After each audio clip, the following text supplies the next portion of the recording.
కరీంనగర్ జిల్లాలో పాల ఉత్పత్తికి మంచి రోజులు రానున్నాయి. సర్కార్ చేపట్టే కొత్త ప్రాజెక్ట్ పాడి పరిశ్రమ అభివృద్ధికి ఉపయోగపడే అవకాశం ఉందంటున్నారు రైతులు. ఇక పాడి పరిశ్రమపై ప్రభుత్వం ఎలాంటి చర్యలు తీసుకోనుంది?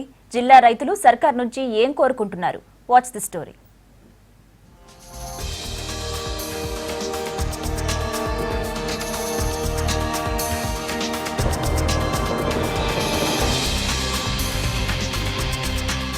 కరీంనగర్ జిల్లాలో వ్యవసాయ రంగంతో పాటు ఒకప్పుడు పాడి పరిశ్రమ ఎంతో ముందంజలో ఉండేది. కానీ పాడి రైతులకు సరైన ప్రోత్సాహకాలు లేకపోవడంతో రాను రాను జిల్లాలో పాల ఉత్పత్తి అనుకున్న స్థాయిలో పెరగలేదు. ప్రస్తుతం జిల్లా కేంద్రంలోని Karimnagar milk producers company Bheemadevarapalli మండలంలోని ముల్కనూరు మహిళా కోఆపరేటివ్ డైరీ 2 లక్షల లీటర్లు పాలు సేకరిస్తూ మిగతా డైరీలకు ఆదర్శంగా నిలుస్తున్నాయి.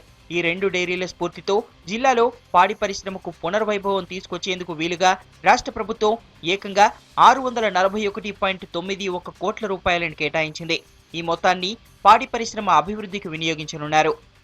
మన డైరీ ఇతర రాష్ట్రాల నుంచి వచ్చే పాలను తీసుకొని మనం పాలు సరఫరా చేస్తూ ఉన్నాం. ఉదాహరణకు 25 లక్షల లీటర్లు హైదరాబాద్ నగరానికి అవసరం ఉంటే మనం తీసుకునేది కేవలం 4 లక్షల లీటర్లే. కాబట్టి మిగతా అంతా బయటకు వెళ్ళి వస్తూ ఉంది. కర్ణాటకలో వస్తూ ఉంది, ఆంధ్రప్రదేశ్లో వస్తూ ఉంది, బయట రాష్ట్రాలకు వస్తూ ఉంది. కాబట్టి అది కూడా మనకు స్వయం సమృద్ధి అయ్యే విధంగా దానికి ప్లాన్ చేస్తూ ఉన్నాం.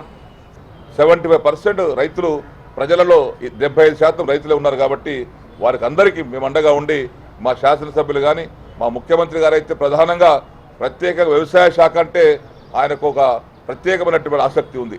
కాబట్టి వారికి ఆశయానికి అనుగుణంగా మేము పనిచేసి రైతులకు లాభసాటి ఉండే విధంగా కార్యక్రమాలు తీరుస్తామని చెప్పేసి తెలిపారు. పైలట్ ప్రాజెక్టు ద్వారా పాల ఉత్పత్తి పెంచేందుకు ప్రణాళికలు రూపొందిస్తున్నారు అధికారులు. అదేవిధంగా జిల్లాలో పశు వైద్యాధికారులు, సహాయ వెటర్నరీ అధికారుల పోస్టులు భర్తీ చేయాల్సి ఉంది. ఈ పోస్టులు భర్తీ చేస్తే పైలట్ ప్రాజెక్టు విజయవంతమయ్యే అవకాశం ఉంది. ఈరోజు తెలంగాణ రాష్ట్ర ప్రభుత్వం పాడి పరిశ్రమ అభివృద్ధికి 600 కోట్లు కేటాయించడం సంతోషకరం అయినప్పటికీ ఈ 600 కోట్లు మన అన్ని జిల్లాలు కలిసి ఏ మూలన కావు. 600 కోట్లు ప్రకటించి రైతాంగానికి పాడి ఉత్పత్తిని పెంచాలని ప్రయత్నం చేస్తూ ఉన్నదో అటువంటి ఆ రాజశేఖర ప్రభుత్వంలో ఏదైతే ప్రవేశపెట్టారో అటువంటి పథకాన్ని మన దళారుల వ్యవస్థ లేకుండా ప్రవేశపెట్టి రైతులకు తక్కువ ధరలో ఆవులు కానీ గేదెలు కానీ ఇప్పించి పాడి పరిశ్రమకు పెంచే విధంగా ప్రయత్నం చేయాలి.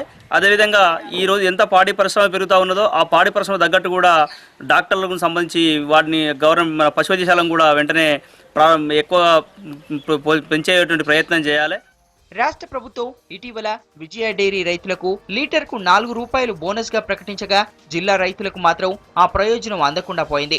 గతంలో విజయ డైరీ ఆధీనంలో ఉన్న Karimnagar milk producers company, Mulkanoor పాల డైరీలు కంపెనీ యాక్ట్ కిందకు రాకపోవడంతో రైతులకు ప్రోత్సాహం లేకుండా పోయింది. జిల్లా రైతులకు కూడా ప్రోత్సాహక మొత్తాన్ని అందించాలని డిమాండ్ చేశారు జగిత్యాల ఎమ్మెల్యే జీవన్ రెడ్డి. ప్రతి లీటర్ 4 రూపాయలు ప్రోత్సాహకంగా ఇవ్వాలని నిర్ణయం తీసుకోవటం నిజంగా నేను హృదయపూర్వకంగా ధన్యవాదాలు చెప్తున్నాను చెప్పంటున్నాను. పాల ఉత్పత్తిదారుల సంఘం వాస్తవం ఇది గతంలో విజయ డైరీకి అనుబంధంగా ఉన్నటువంటిదే. ఇప్పుడు ఇవాళ ఏమైపోయిందంటే ఇది విజయ డైరీ నుండి కంపెనీ చట్టంగా రూపుదిద్దుకుంది. కాబట్టి విజయ డైరీకి లభించేటట్టు ఒక రాయితీ మరి దీనికి లభించకపోవడం అనేది కొంత నిరాశాజనకంగా ఉందని చెప్పక తప్పదని చెప్పండి.